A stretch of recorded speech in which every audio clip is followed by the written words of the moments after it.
Good evening, ladies and gentlemen. My name is Yves Marils. I'm the Dean of Engineering here at the University of Melbourne, and it's a real pleasure to welcome you here to the last Dean's Lecture of the year. Today's lecture is sponsored across the Faculty of Science, Faculty of Medicine, and Faculty of Engineering because of its topic. Let me first start with acknowledging the traditional owners of the land on which the event is taking place. That is the land of the Wurundjeri people, and we pay respect to their elders, their families, past and present. So thank you for attending tonight, and given the topic, may I just remind everybody that it may be better to switch off your mobile phone whilst we're in this lecture. You can switch it back on afterwards, that's right. I also would like to remind people that tonight we are videotaping, and so when you ask questions, you're automatically going to be recorded, and we'll take your asking question as also a form of presenting consent with being videotaped and audio taped. Let me just introduce Dr. Devra Davis, who doesn't probably need an awful lot of introduction. But Dr. Devra Davis is a visiting professor of medicine at the Hebrew University, Hadassah Medical School, and also in Turkey at the Ondas Mayıs University. She's an expert studying the electromagnetic radiation for mobile phones and wireless transmitting devices at present. She was the founding director of the Center for Environmental Oncology, which was the first such center in the world, and was established at the University of Pittsburgh Cancer Institute. And he was looking at the environmental factors that contribute to cancers. In 2007, she founded a non-profit Environmental Health Trust to provide basic research and education about environmental impact on health hazard. She served as President Clinton's appointee on the Chemical Safety and Hazard Investigation Board in the United States from 1994 to 1999. That was an independent executive branch of the government that investigated all the effects of chemical accidents and how to prevent and mitigate against them. She was also a senior advisor to the Assistant Secretary for Health in the Department of Health and Human Services in the United States, and as such has counseled many leading officials in the United States, United Nations, World Bank, European Environmental Agency, the Pan American Health Organization, and the World Bank. She holds a Bachelor of Science in Psychology, a Master of Arts in Sociology. She has a PhD in Science from the University of Chicago, and she has a Master of Public Health in Epidemiology from the Johns Hopkins University. A lot of degrees. She has also more than 200 publications, and she's been published in Lancet and the Journal of American Medical Associations, which are some of the top journals in the field of medical research. And she, of course, has publications in Scientific American and the New York Times. Devra Davis, we're very pleased to listen to the truth about mobile phone and wireless radiation. All yours, please.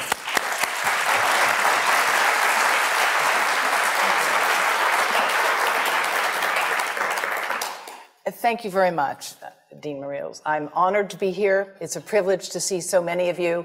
I must say I'm thrilled to be at this great university, which has a tradition of open and democratic discussion, and I look forward to having a frank and full conversation, as we say in the diplomatic world. Because the issue I'm going to talk with you about is, there isn't one truth, of course. Truth is a relative term. At one point, the truth was the world was flat. When we talk about truth in science, of course, it's always relative. But there are now more than 6 billion cell phones in the world today, 8 billion wireless transmitting devices, more than 50 billion are anticipated to form the Internet of Things, and we have to recognize that we don't know a lot about the public health and environmental effects of this form of radiation. You've mentioned some of my career. I won't go through this in any great detail, but I would say to you that probably the most important thing I did, and I see many people in this room aren't even old enough to remember it, but a long time ago, you used to have smoke on airplanes. People could smoke tobacco on airplanes. And I was involved as a young scientist in the committee that actually reviewed the data and recommended that there be no smoking on airplanes. You may be shocked to hear that it was even a question for science at the time, but it was. And when I look at what we know now about mobile phone radiation, I see some very interesting similarities, because there were a lot of questions that were raised about the safety of tobacco on airplanes. And they were, in fact, legitimate questions, things we did not know. There are a lot of important questions to be asked about mobile phone radiation today, without any doubt. But the reality is we're not asking those questions. And with the exception of some researchers here and elsewhere, very little new research is being done in this field. So it's a thrill to be here because Australia has been a leader in research in the field of electrical engineering and its applications to medicine, doing some of the most exciting work in the world and funded by institutions around the world, including the US Department of Defense. And I've worked at some of the top institutions in the world in science, and so when I first thought there could be something wrong with mobile phones, I actually owned 3 phones at the time. I own 2 now. And everybody has to downsize a bit. And I didn't believe there was a problem, and I thought if there were a problem, I would know about it because, of course, I knew all about what was important in science. Well, I was wrong. I liked the fact that I could call people or actually send them messages and expect an answer at all hours of the day, and found it kind of fun in the beginning. And when somebody said to me there could be a problem with this with our health, I said, oh, don't be ridiculous. If there was a problem, I'd know about it. Well, I was wrong. And what I now know is that information is being sent to people routinely to give them safety information. I'm going to ask you to help me out here by looking at how many of you have an iPhone. Now, I assume you didn't all turn them off. So, for those of you who have an iPhone, would you nod, raise your hand again? I'd like you to share with your colleagues. So please go to the settings on your phone, all right? Please take a moment and nod when you've got there. All right? And be prepared to share, all right? Go to settings on the phone. Got there? All right. Now, get to settings. Now go to about. I'm sorry, you have to go to general first. There's a mistake here. You have to go to general. All right? Under general, under settings. Then go to about, which is at the top. You got there? About, yes? Okay. Now you have to scroll all the way down to something you don't normally see, called legal. You got to legal? All right. Now click on RF exposure. Now you can read it later, but it's basically telling you that you need to know that you cannot keep the phone directly next to your body without exceeding the as-tested exposure guidelines. And by the way, the iPhone does it. I happen to know how to find it on the iPhone. I'm just learning the Android system myself. But all smartphones come with some information that basically says, don't keep the phone in your pocket or you will exceed the as-tested exposure guidelines. Now, how many of you knew that before today? Well, this is a very well-informed audience relative to others. I want to thank Telstra because they actually are now giving people this information. And by the way, they're one of the first telecom companies in the world to do this. So I actually think it's a good thing. They're sending this message. How many of you have seen it? How many of you have actually looked at what it said? Well, here's what it says. This is what it says. And like most of you, I found messages like this annoying, but the reality is Telstra is telling you to use a hands-free device to keep a mobile phone away from the head and body to reduce mobile phone exposure. So that's a good thing. But on the other hand, I think that we all need to do better to give people information so that you have knowledge about how to reduce exposure. And I'm going to explain to you why we need to reduce exposure. Let's go back to almost 20 years ago when standards for cell phones were first set up.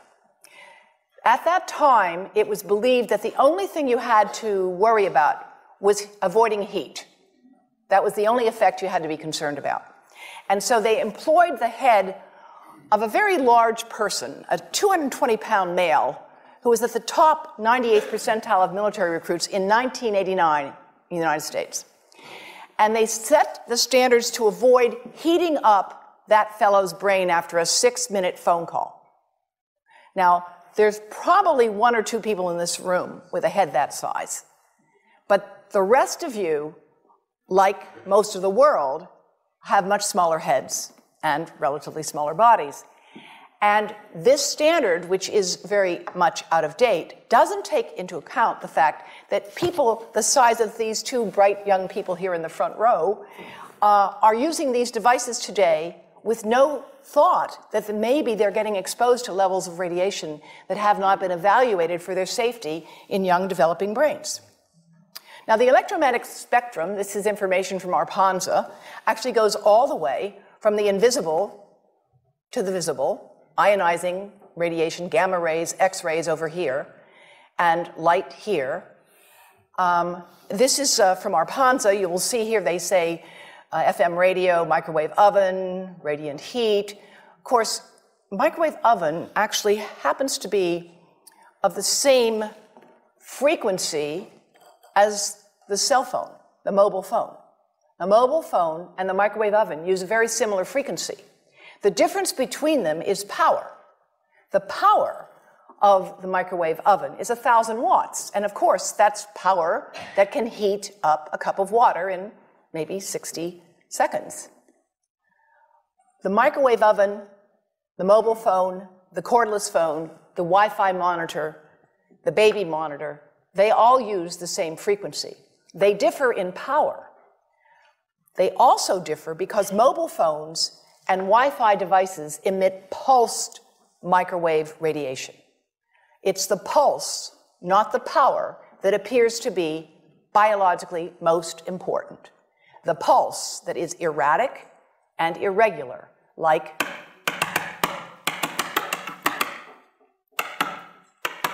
for thousands of minutes a month, for dozens of hours a week, over a lifetime, that irregular pulsed signal may be much more biologically important. And in fact, the continuous wave signals have a lot of therapeutic effects as are being applied in medicine today. This visualization from my colleague at the University of Athens shows you the variation in frequency, in amplitude, in pulse. All of these variables influence the properties a signal have and how it can affect a biological system. This is just to show you what happens in a 4-second mobile phone call. This is power density indicated here.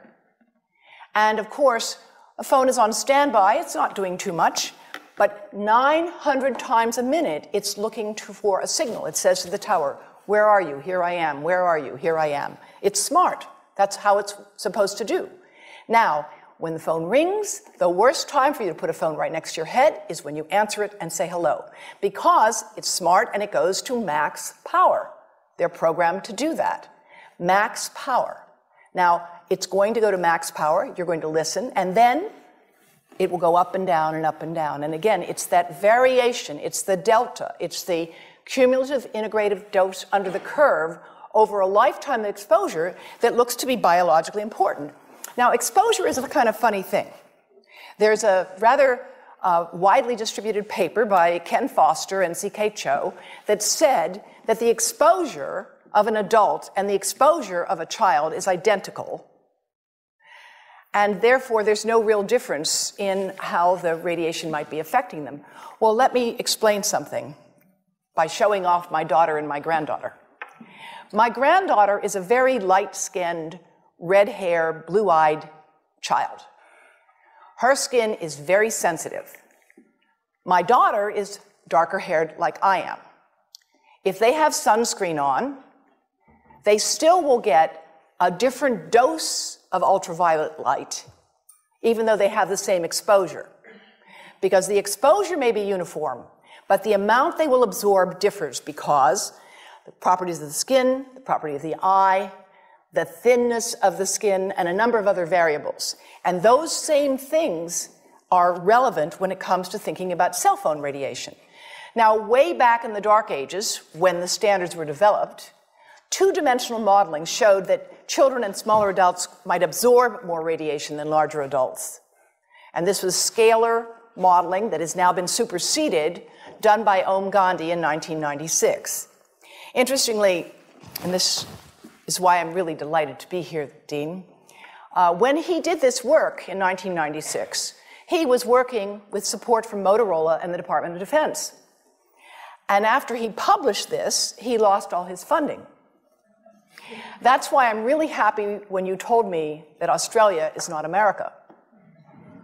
Because I think you have an opportunity to do something here in this great country. You have a tradition of independence in science and in this country that we do not have, unfortunately, on this issue in the United States.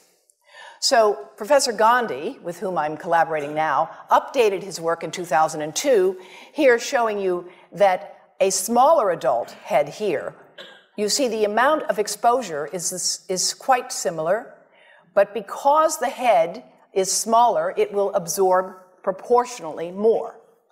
More recently, we have been working with colleagues at Porto Alegre with Environmental Health Trust, and we have developed three-dimensional modeling with anatomically based models using MRI to create the models with 1 millimeter voxels. And what we have done is to show the difference in radiation dose in heads of different ages and sizes.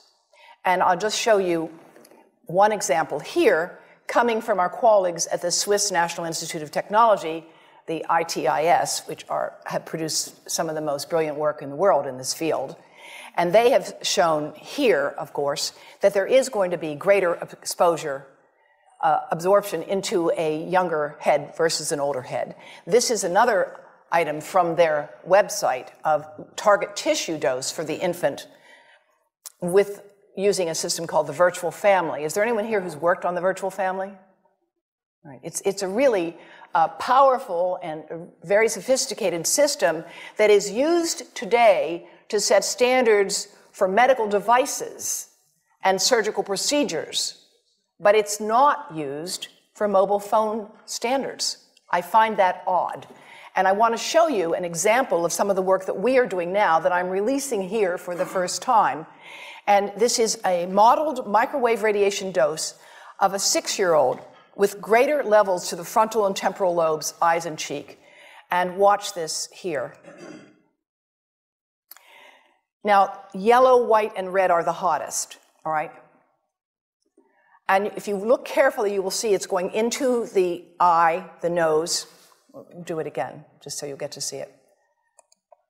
And partly into the brainstem. Now, that's just showing you that there's going to be some exposure into that area of a young head. It doesn't tell you that there's any biological effect, right?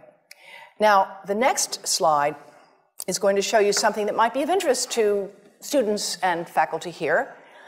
And that has to do with exposure to the reproductive organs. We call them the gonads. I think you say the testicles, and bone marrow.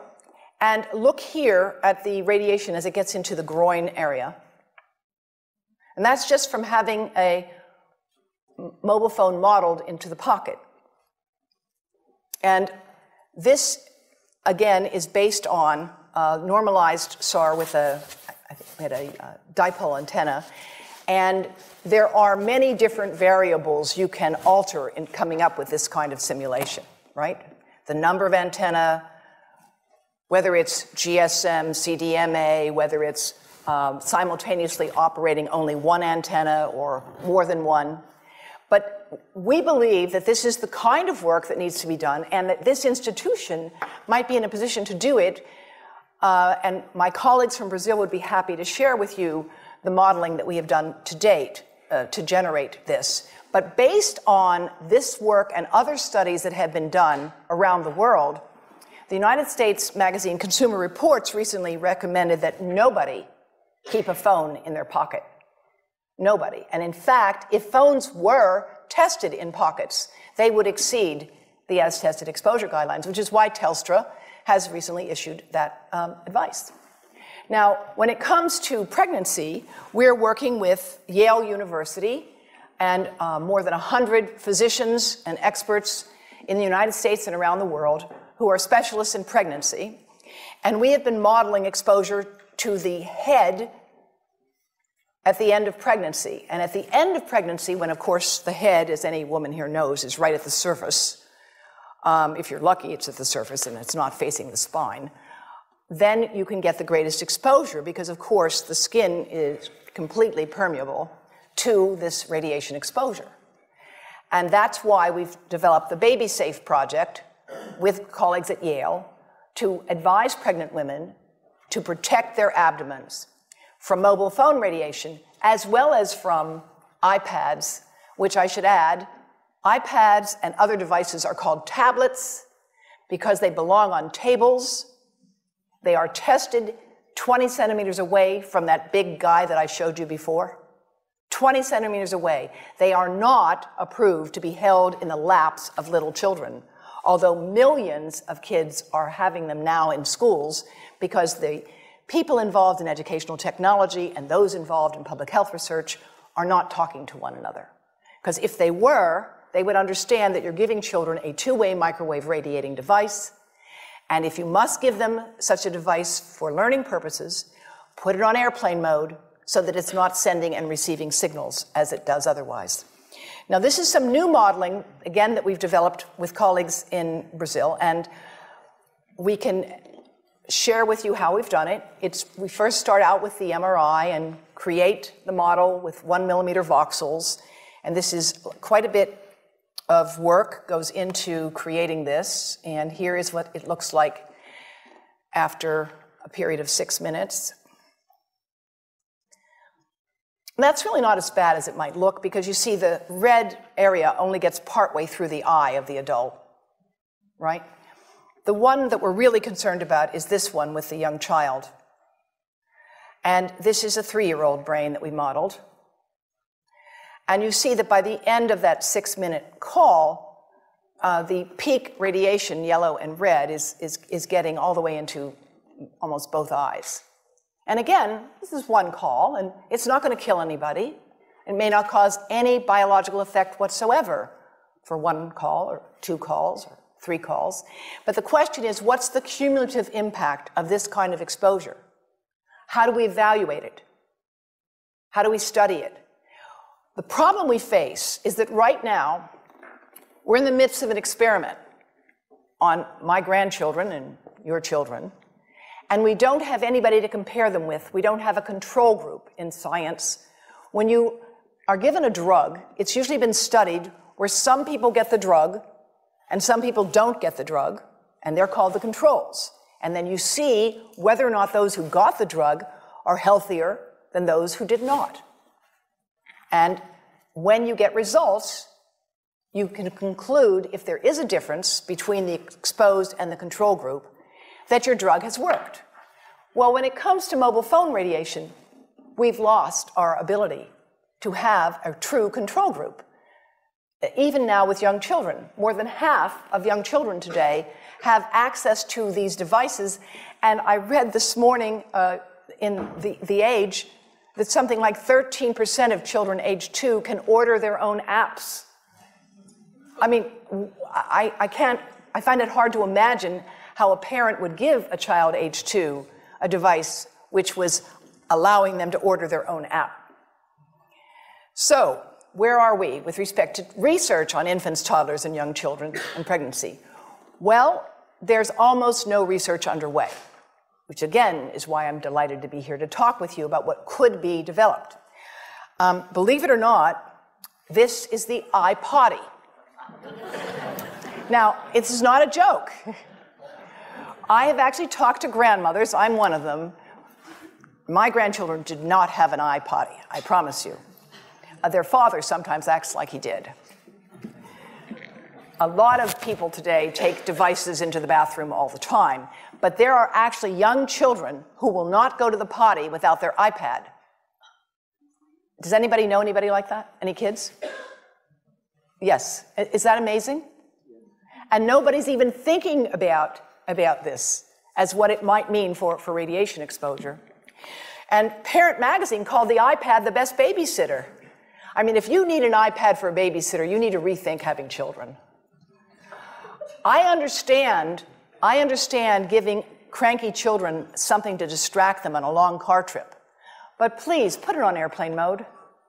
Don't think that you're doing something good for your child if you hand them a device and it's a two-way microwave radio. Now, I want to show you something that you may find hard to believe, but of course, anybody who's been around babies lately knows that this is what they do with anything you give them. That's how they learn things. They put them in their mouths. But this is something that you have to watch to believe it.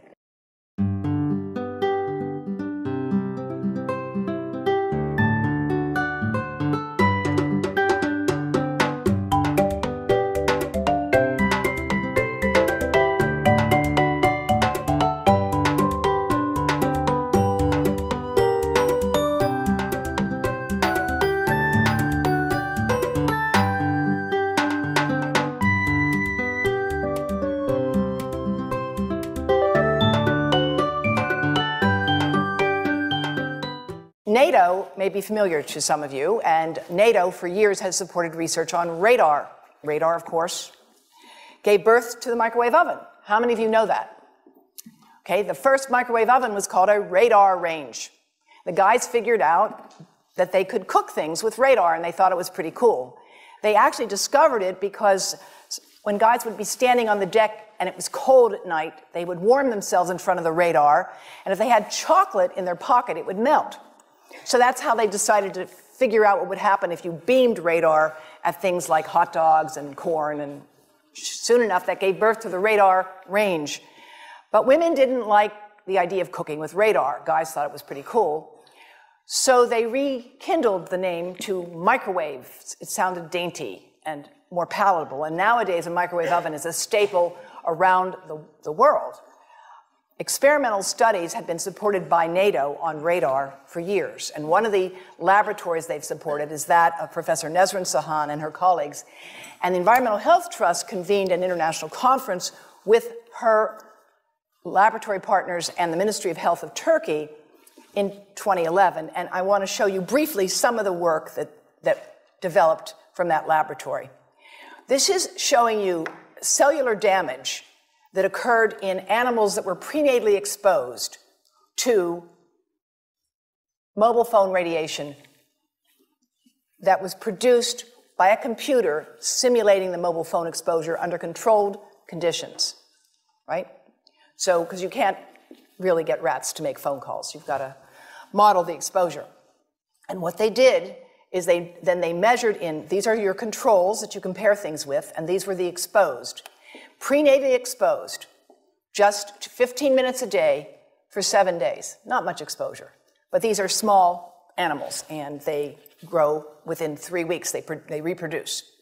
And what they were able to study was changes in liver malonaldehyde, which is a measure of peroxidation, is a measure of damage to the liver, right? So these animals basically had significant damage to their liver if they had been exposed prenatally compared to controls. Now, another group in Turkey has looked at prenatal effects on the brain and the testis. And, you know, a lot of countries, this is a very important research that has been done here. And they looked at counting the number of cells in certain areas of the brain, the hippocampus, which is a critically important part of the brain. And since I see there's a lot of non-expert here, and let me just explain that your hippocampus is pretty important to things like memory, balance, things like that. So studying effects on the hippocampus in animals is kind of a good way to anticipate effects that might develop on intelligence and other things. And they looked at newborn rats after they had been exposed prenatally and compared those who were exposed to those who were not exposed. And they looked at their brain cells, the number of cells, their shape, etc., with established methods for testing this.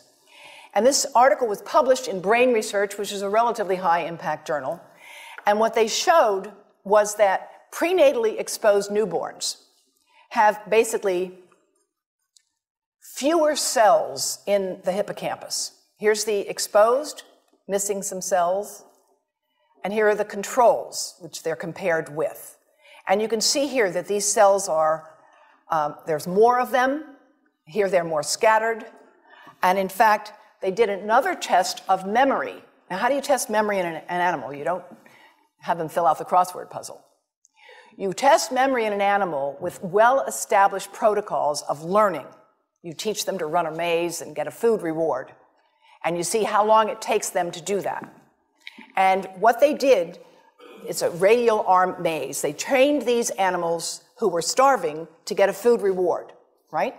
And after they did that, they then saw how long did it take them to learn this if they had been prenatally exposed to mobile phone radiation. And what they found was that newborns that had been exposed took 3 times as long to find their way out of an experimental maze and made twice as many errors.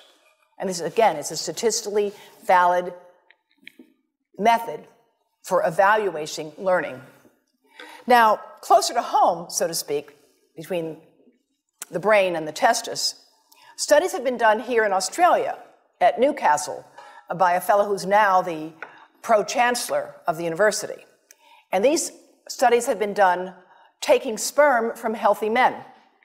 And one test tube gets exposed to cell phone radiation, and one test tube is not exposed to mobile phone radiation. And then the results are evaluated.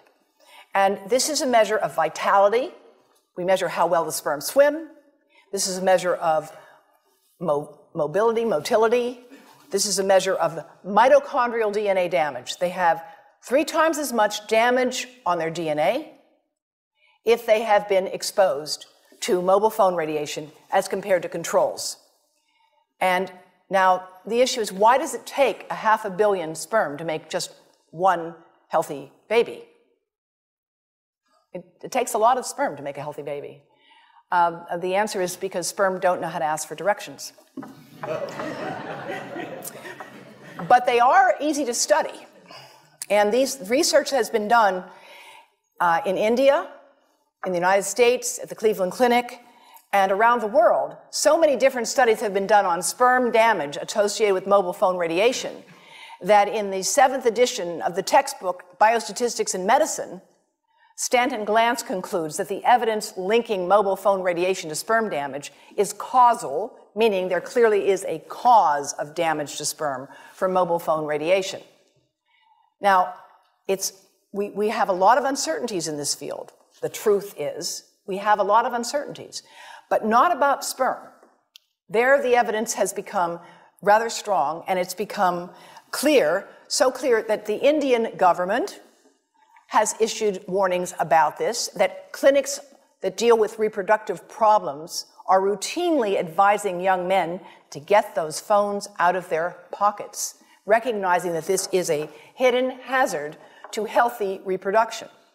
This is the data from the Cleveland Clinic showing that men who keep cell phones in their pockets the longest have the lowest sperm count. And again, there are many other studies with similar results. So we can debate legitimately the question of brain cancer, and I would welcome an open and honest debate about that question. But when it comes to issues like this, there really is not much to debate. And it's interesting that the research on this issue comes from people who are expert in male fertility, who started to treat men at infertility clinics and noticed that this was a major contributor to their fertility problems. Now, experimental studies have been done also in India to confirm this kind of damage, not just looking at prenatal exposure or early life exposure, but taking middle-aged rats, 70-day-old male rats, that's middle age for a rat, and exposing them 2 hours a day for 45 days to a computer-generated mobile phone signal. And those results show lower testosterone, which is a very important hormone for a male. Men and women both have testosterone, men just need a lot more of it. And also increases of DNA damage as measured by certain enzymes. And the offspring had lower fertility. And this is just to show you, this is a normal testis. You see the boundaries, the cell wall, it looks very nice. And this is after microwave radiation exposure. So there are some pretty stunning images that have been generated in the basic biology literature when it comes to these kinds of effects. Now, the breast. The breast is mostly fat, contains a lot of fluid. things that contain flattened fluid, cook faster in the microwave oven. Now, a cell phone can't cook anything, all right? Mobile phones do not pop popcorn. That was a fraud. They don't make any heat that we know of, otherwise they wouldn't be permitted. But they do go through things that contain fat and fluid. And we are now working at Environmental Health Trust with scientists at the University of California, San Francisco, scientists formerly the president of the American Cancer Society of California, because we are seeing women who keep cell phones in their bras. Has anyone seen a woman put a cell phone in her bra? Hands up, please. Please tell them you've heard now why they shouldn't do that. And here I want to show you our first case report from 2009, and we now have many more. This was a Chinese-American woman who used her cell phone 4 hours a day in her bra for 10 years while she was driving. Now, and you drive with a phone on your body. The phone is smart. It's going to go from one tower to another, and it's going to say, here I am, where are you, here I am. And it's going to be going to max power each time it moves from one cell tower to another. And there it was right next to her chest. And the tumors that developed right under the antenna of the phone. Unusual tumors. Well, you know, that's a very good question. Does it apply to males who would put the phone in their breast pocket? We actually have cases now of men with unusual skin cancers or unusual growths where they've kept their phone in one place. And again, if they were phones would not be past testing approval if they were to do that. Male breast cancer is very rare, very, very rare. But we are seeing some reports of cases. And here, unfortunately, this is an MRI of a young woman, a very brave young woman named Tiffany France. When she was 21, she's now 22, she developed metastatic breast cancer. This is metastases into her chest wall right here.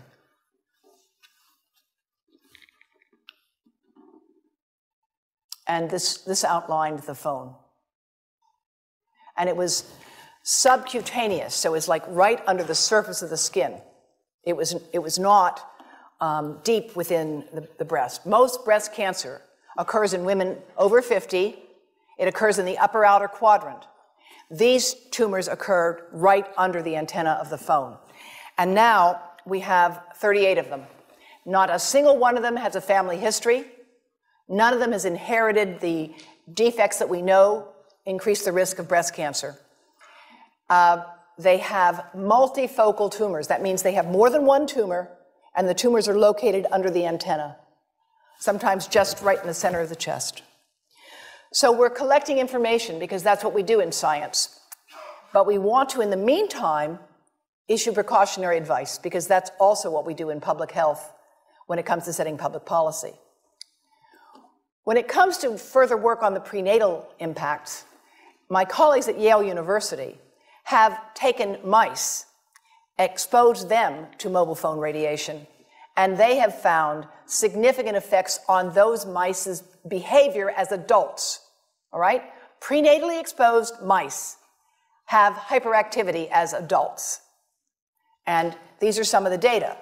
They have worse memory, they're more hyperactive, they have more anxiety, but they don't have much fear. It's kind of interesting.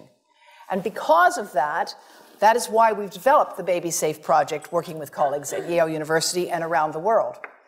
Now, how many of you had heard that in 2011, the World Health Organization had reviewed all of the evidence and decided that mobile phone radiation was a possible human carcinogen? How many people had heard that? Okay. It's interesting that that information isn't more widely known, and we can explore the reasons for that perhaps at a later time. But the fact is, the group that reviewed this evidence for the World Health Organization looked at all the evidence at the time in 2011. And at that time, they said it's important to conduct additional research and it's important to take pragmatic measures to reduce exposure.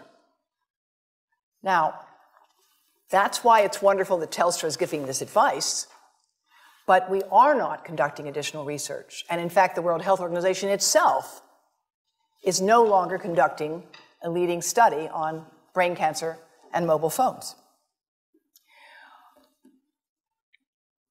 Environmental Health Trust, the organization that I head, published an article in 2013 saying that we think that mobile phone radiation is a probable human carcinogen. And I want to show you briefly the reasons why we reached that conclusion. These are studies published since the World Health Organization IARC review in 2011. So these are newer studies. Here, Hardell from Sweden and Serenat from France. And what these are showing you is that the relative risk of developing brain cancer with more than 1,640 hours of lifetime use of a phone is almost 3 times higher compared to people who did not use mobile phones. Now I know this seems like very confusing. These numbers don't make a lot of sense to many of you, but really the way you get these numbers is it's like waiting for the grass to grow. You study people who have brain cancer and you compare them with people who don't have brain cancer, but they're otherwise similar. They're your controls, and you compare the people with brain cancer to those who don't have the disease, and you ask, well, do you remember whether you talked on the phone? It's not a very precise science. Actually, there's a lot of problems with what are called exposure misclassification. It biases you toward the null hypothesis. The reality is it's a very poor way of doing research, but we don't have an alternative at this point. And what we need to do is to get the cooperation of telecom industry to get billing records. So we actually have real data instead of asking people to remember how much they use their phone. That's something that, again, you might be able to do in Australia, but I can tell you we can't do it in the United States, that's for sure. In France, they were able to do it a little bit better, and they were able to get these data here. And interestingly, if people started to use phones regularly before age 20, as most of the world is doing now, there was 4 to 8 times more brain cancer after they had passed 10 years. So now, why is there no increase in brain cancer that we can find in the general population today? Because there is not. And after all, if mobile phones really are important, why don't we have an epidemic today? Well, let me tell you why. First of all, brain cancer takes a long time to develop. How do we know that? We know that because when the bombs fell at the end of World War II, there was no increase in brain cancer in the survivors who had been studied. No increase at all. Until 40 years had passed. It took 40 years for an increase in brain cancer to show up in that highly exposed population. Now think about this. Today, the number of people using cell phones today and using them heavily today is very different than it was even 5 years ago, even 3 years ago. Now you're being encouraged to have unlimited talk and text, right? You didn't have unlimited talk and text 5 years ago or 10 years ago. So the uses and the users of phones are changing radically. In fact, most epidemiologic studies find no increased risk of brain cancer from mobile phone radiation. They don't. Until 10 years of heavy use. And by the way they define a cell phone user in these studies, I'm not making this up, is somebody who makes 1 call a week for 6 months. Yes, yes. 1 call a week for 6 months. That was the definition in these studies, which, by the way, don't find any increase. All right? So I'm not saying this to say that they did a bad job. I'm saying that we are challenged here with how do you do a study of something that's rapidly changing while you're studying it. The technology has changed. The way people have used it has changed. We never anticipated having infants and toddlers in cribs using these things. Nobody ever anticipated that. There's never been any modeling of the brain until we did this right now. And when I first said to my colleagues, by the way, took us 4 years to get this work done. And 4 years ago, I said, let's do that modeling. And they said, what are you talking about? Why would anybody want to model an infant or a 3-year-old using a mobile phone? I said, you wait, unfortunately. And so now we have a market, because the adult market is saturated. Australia already has more phones than people. It does.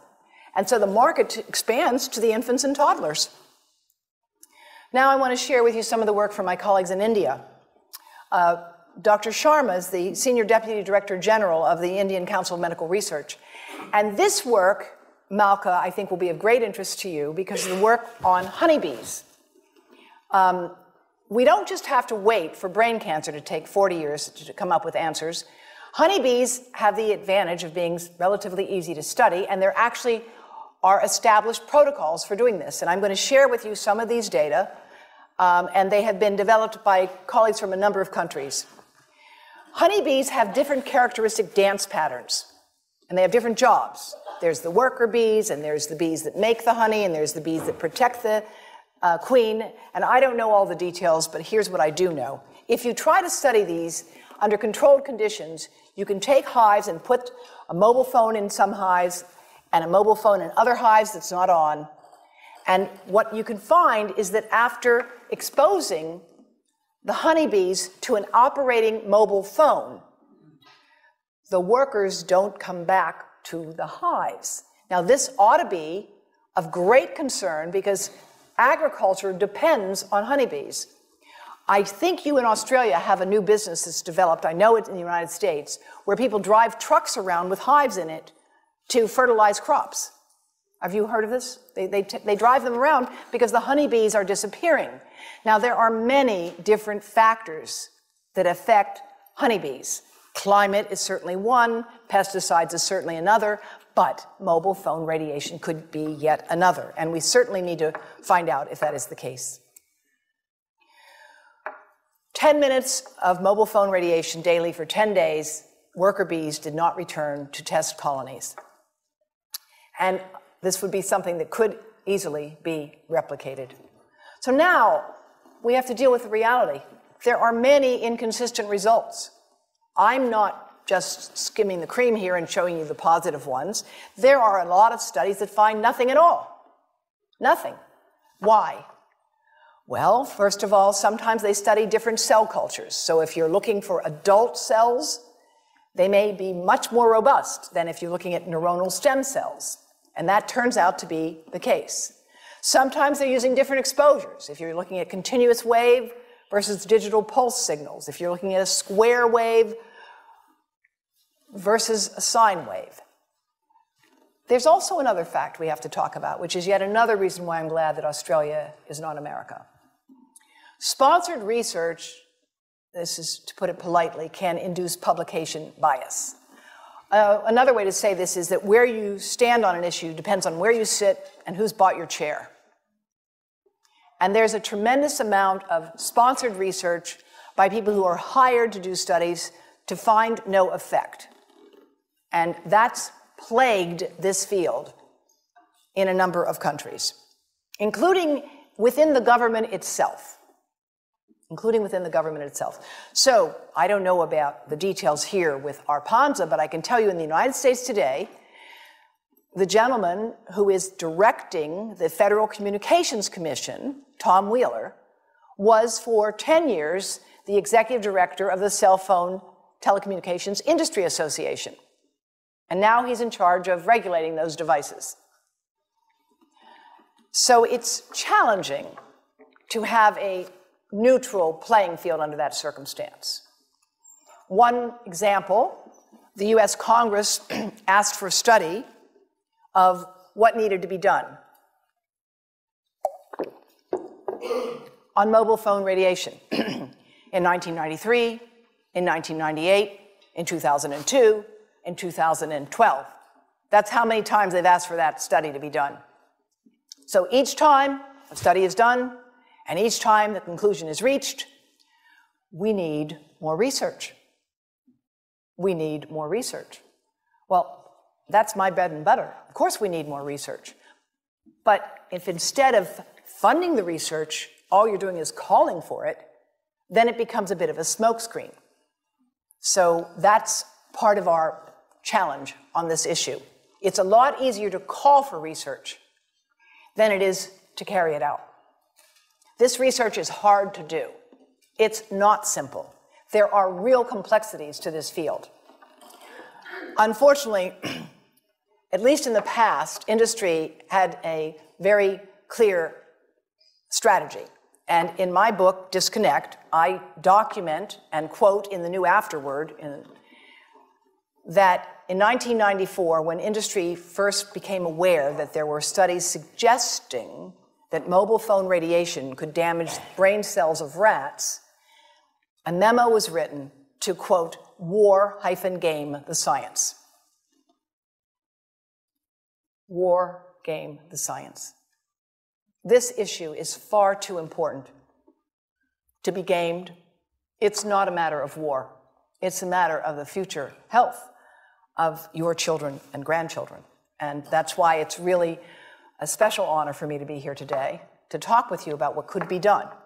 Here are some of the policy responses that have developed so far. There are right-to-know laws and policies.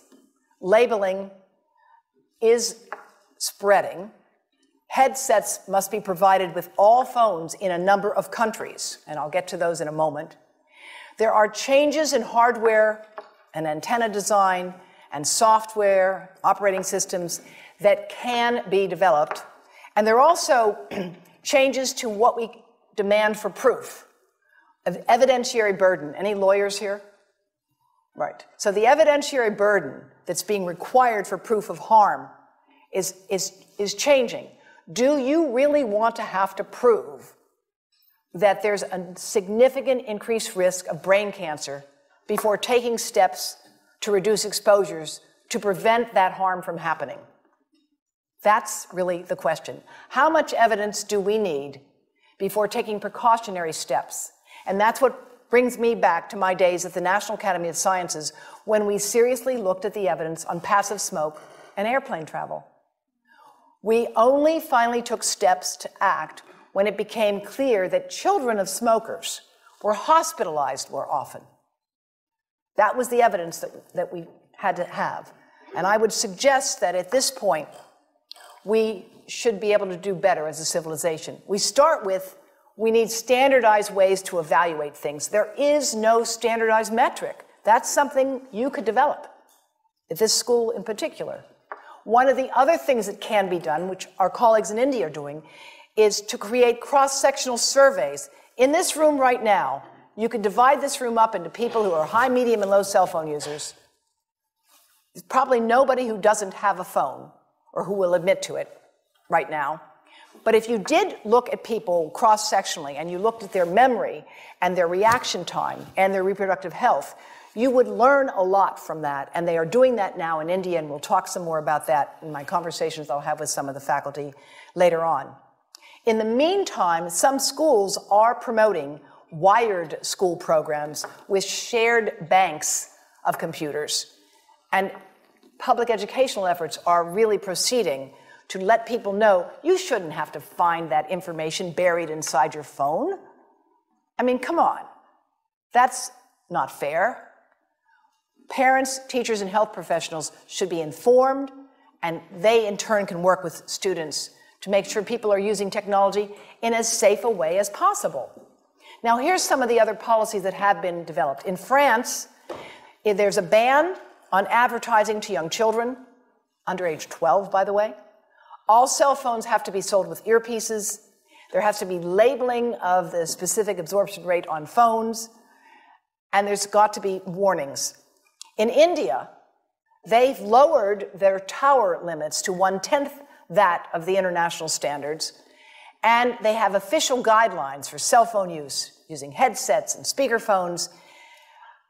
The Supreme Court in India has actually ordered a number of towers to be torn down. But it's a very tough battle to have to fight. Rather than having to get a tower torn down, there ought to be siting rules and policies that make sense. And in many countries, there are no real sensible siting policies. Israel, which is a country that has a lot of important issues to deal with right now, has a National Institute on Non-Ionizing Radiation. They say no Wi-Fi in kindergarten. They prefer wired over wireless in schools. All phones, again, are to come with headsets and safety. And no advertising with children. In Belgium, the law has been implemented as of 2014. It was passed in 2013. No phones are to be designed or sold for children under the age of 7. Again, all handsets must be sold with headsets. And the sale to young children is specifically prohibited. Canada has issued practical advice as well.